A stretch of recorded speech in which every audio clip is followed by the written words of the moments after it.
త్వరగా అలసిపోవటం, నీరసం, ఆయాసం, గుండెదడ, కాళ్ల వాపులు లాంటి సమస్యలతో ఇబ్బంది పడుతున్నారు అంటే తప్పకుండా రక్తహీనత ప్రభావమే. భారత్లో పురుషుల్లో 25%, మహిళల్లో 57%, పిల్లల్లో 67%, గర్భిణీల్లో 52% మందిని రక్తహీనత వెంటాడుతోంది. కాబట్టి వయసుతో సంబంధం లేకుండా అనారోగ్యాల బారిన పడిన ప్రతి ఒక్కరికి ఏదో ఒక సమయంలో రక్తం ఎక్కించాల్సిన పరిస్థితి.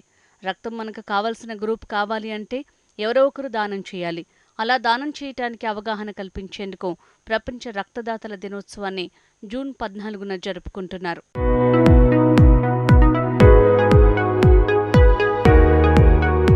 రక్తదాతల దినోత్సవాన్ని ప్రపంచవ్యాప్తంగా ప్రతి ఏటా జూన్ 14న నిర్వహిస్తారు. ఎందుకంటే 1901లో ఆస్ట్రేలియాకు చెందిన కార్ల్ ల్యాండ్ స్టీనర్ మొదటిసారిగా రక్తాన్ని వర్గీకరించారు. కాబట్టి ఆయన జయంతి అయిన జూన్ 14న రక్తదాతల దినోత్సవాన్ని జరుపుకుంటారు. తొలిసారిగా రక్తదాతల దినోత్సవాన్ని 2004లో అన్ని దేశాల్లో రక్తదాతల దినోత్సవాన్ని నిర్వహించారు. ఈ సంవత్సరంతో సరిగ్గా 20 సంవత్సరాలు పూర్తవుతున్న సందర్భంగా ప్రపంచ ఆరోగ్య సంస్థ, ఇతర సంస్థలు రక్తదాతలకు థ్యాంక్స్ చెప్పడమే కాకుండా ఇలాంటి కార్యక్రమాల ద్వారా రక్తదాతల్ని ప్రోత్సహించాలని పిలుపునిచ్చారు.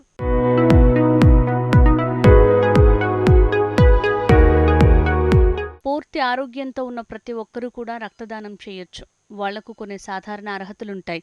అవేంటంటే వయస్సు 18 నుంచి 65 సంవత్సరాల మధ్యన ఉండాలి.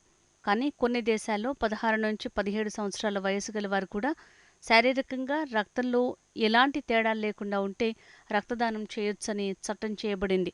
మరికొన్ని దేశాల్లో 65 సంవత్సరాలు పైబడిన వాళ్ళు డాక్టర్ అనుమతితో ఇవ్వచ్చు. బరువు కనీసం 50 కిలోలు ఉండాలి. కొన్ని దేశాల్లో అయితే 45 కిలోలు ఉన్నా రక్తదానం చేయొచ్చు. రక్తదానం చేసేటప్పుడు పూర్తి ఆరోగ్యంగా ఉండాలి. జలుబు, ఫ్లూ, గొంతు నొప్పి, జలుబు పుండ్లు, మరేదైనా ఇన్ఫెక్షన్స్ ఉంటే రక్తదానం చేయటానికి అర్హులు కాదు.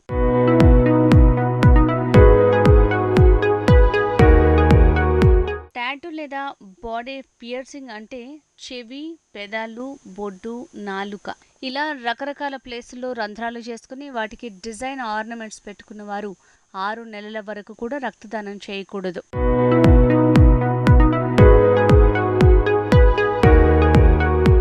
రక్తదానం చేసే స్థలంలో మీకు హీమోగ్లోబిన్ పరీక్ష చేసి రక్తాన్ని తీసుకుంటారు. అనేక దేశాల్లో హీమోగ్లోబిన్ స్థాయి స్త్రీలకు 12.0 grams per deciliter